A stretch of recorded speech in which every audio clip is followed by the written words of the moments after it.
നമസ്കാരം. സർക്കാർ ഉദ്യോഗസ്ഥർക്ക് വന്ദേ ഭാരതിൽ സഞ്ചരിക്കാൻ യാത്രാബത്ത അനുവദിച്ച് കേരള സർക്കാർ ഉത്തരവിറക്കി.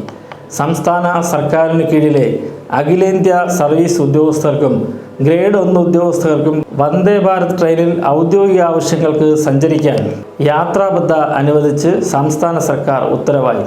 കേരള സർവീസ് റൂൾസ് ഭാഗം 2 യാത്രാബത്ത ചട്ടങ്ങളിൽ ഭേദഗതി വരുത്താൻ തീരുമാനിച്ചിട്ടുണ്ട്.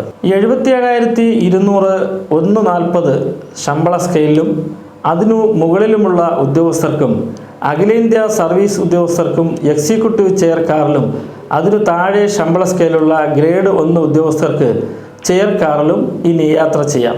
യാത്രയുടെ ഭാഗമായുള്ള conveyance fees, agency service charge തുടങ്ങിയവയും അനുവദിക്കും.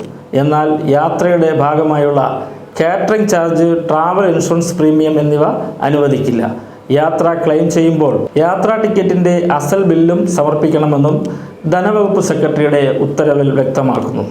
വന്ദേ ഭാരത് കേരളത്തിൽ ഓടിത്തുടങ്ങി മാസങ്ങളായെങ്കിലും സർക്കാർ ഉദ്യോഗസ്ഥർക്ക് ഔദ്യോഗികമായ യാത്രയ്ക്ക് ബത്ത അനുവദിച്ചിരുന്നില്ല. സർക്കാർ ഉദ്യോഗസ്ഥർക്ക് ഇതിൽ യാത്ര ചെയ്യാനും ബത്ത വേണമെന്ന ആവശ്യം ഉദ്യോഗസ്ഥരിൽ നിന്ന് ഉയർന്നതോടെയാണ് ധനകാര്യ മന്ത്രാലയം തീരുമാനമെടുത്തത്.